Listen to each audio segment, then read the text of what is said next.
Guys, welcome to my channel. Today, i-check naman natin itong Toyota Rush GR Sport.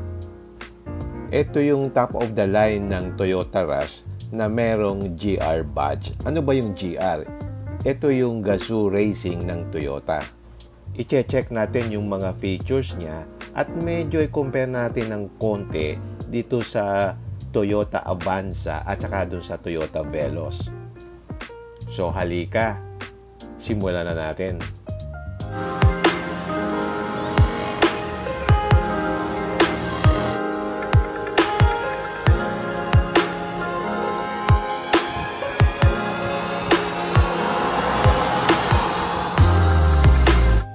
So bago natin simulan, i-check muna natin yung pricing level niya. Yung Toyota Rush may tatlong variant. Ang top of the line variant niya, itong GRS na ating nire-review ngayon. Ang cost niya is 1,176,000. Yung second variant naman, yung E is 1,052,000. At yung third variant, yung E na manual transmission is 1,012,000 pesos. By the way, ang construction niya is body on frame with rear wheel drive. Ang tawag nga nila dito is Baby Fortuner o kaya compact SUV. So ano naman yung makina niya? Ang makina niya is yung 2NR VE ng Toyota na gasoline engine, inline 4-cylinder siya, 16 valve with dual VVTi. 1500 siya and can deliver 103 PS at 6,000 RPM and 134 Newton meters ang kanyang torque. So similar siya dun sa makina ng Toyota Avanza saka yung Toyota Veloz.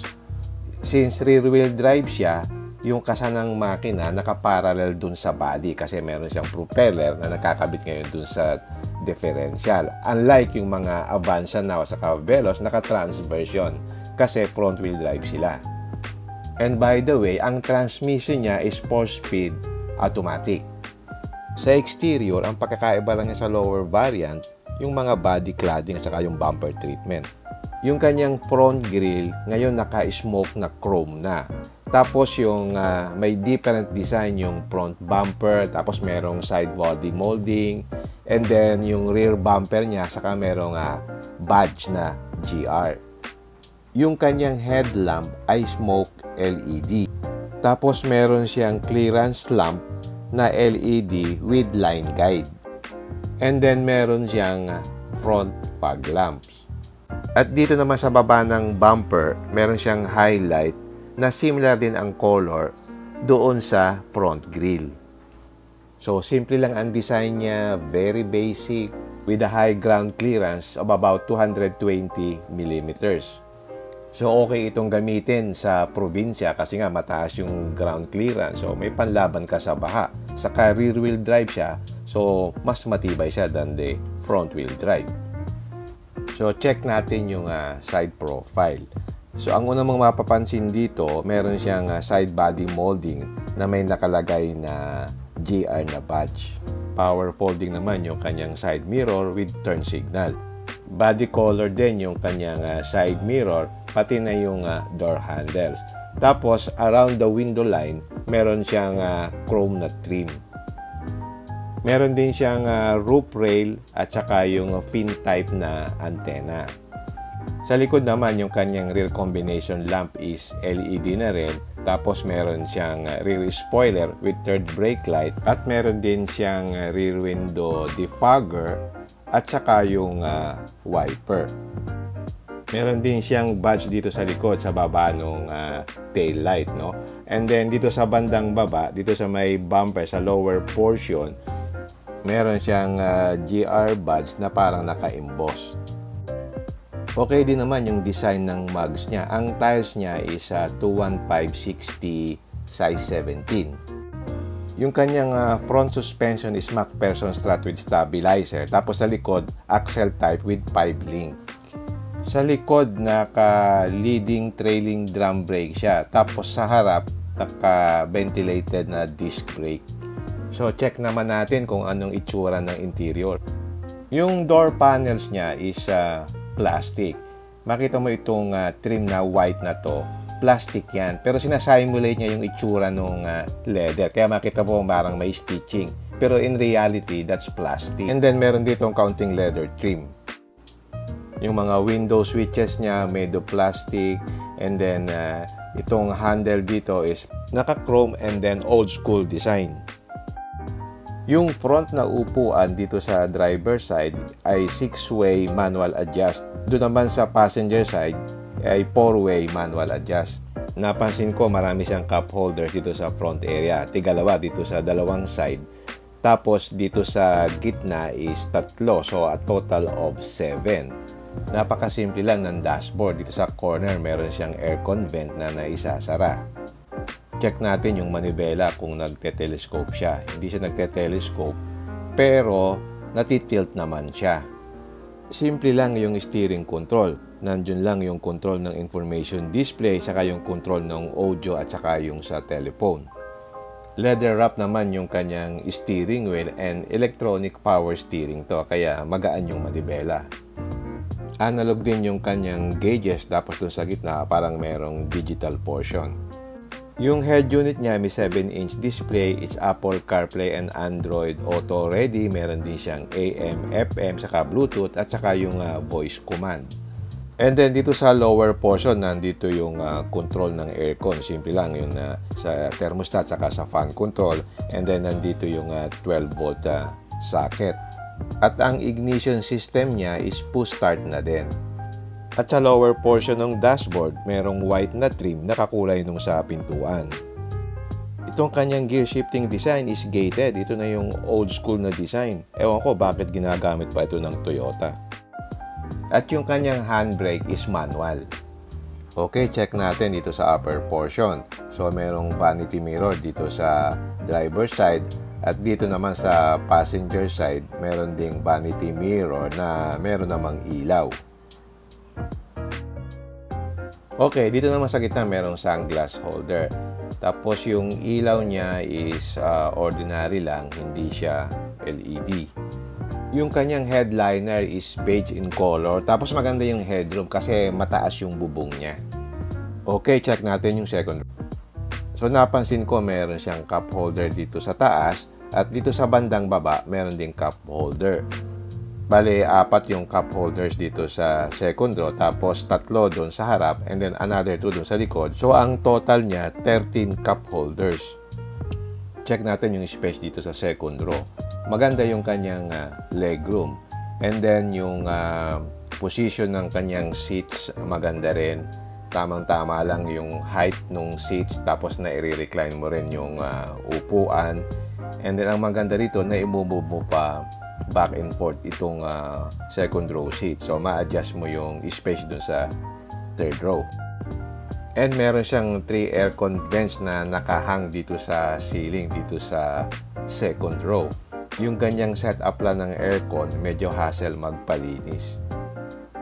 Okay, check naman natin yung third row. By the way, 7-seater ito, no? Bale, 2-3-2 configuration. So, pagpasok mo, pwede mong maitumble yung sa second row para makapasok ka dun sa third row. Maganda naman yung third row, mataas yung upuan.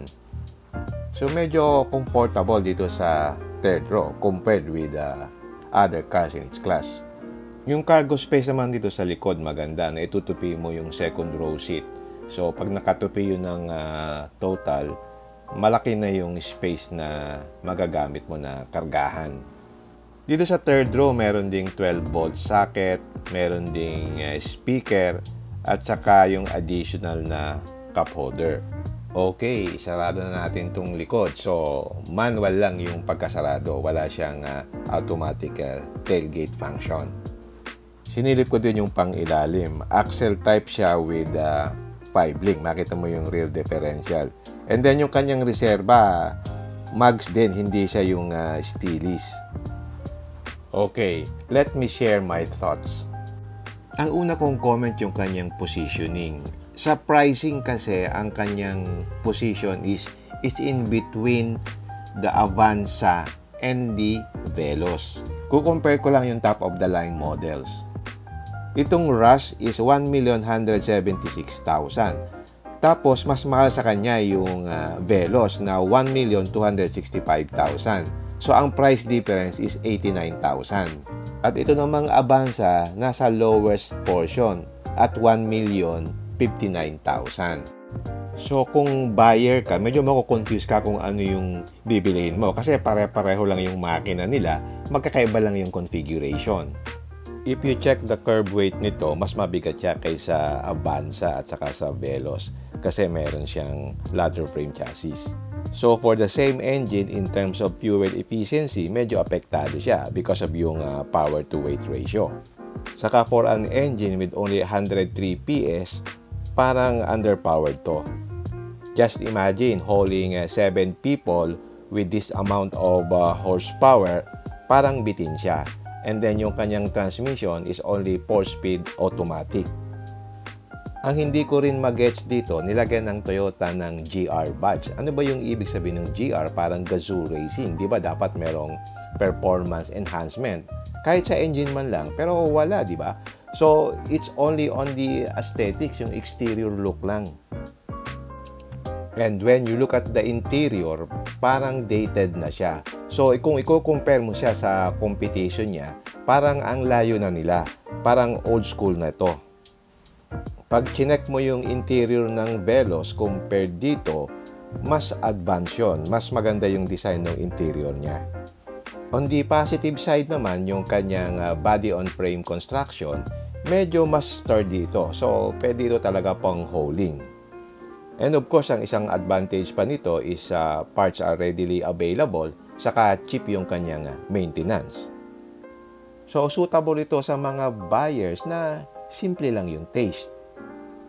Basta ang importante sa kanya, functional, simple, easy to maintain, and most of all, reliable. But of course, yung Toyota, marami kang pagpipilian. Nandyan yung Veloz at saka yung Avanza. Yung Veloz at saka Avanza is monocoque tapos front wheel drive. Ito namang Rush is body on frame and rear wheel drive. So in terms of riding comfort, lamang yung Avanza at saka yung Veloz. In terms of ground clearance naman, mas lamang itong Rush kaysa Veloz at saka dun sa Avanza.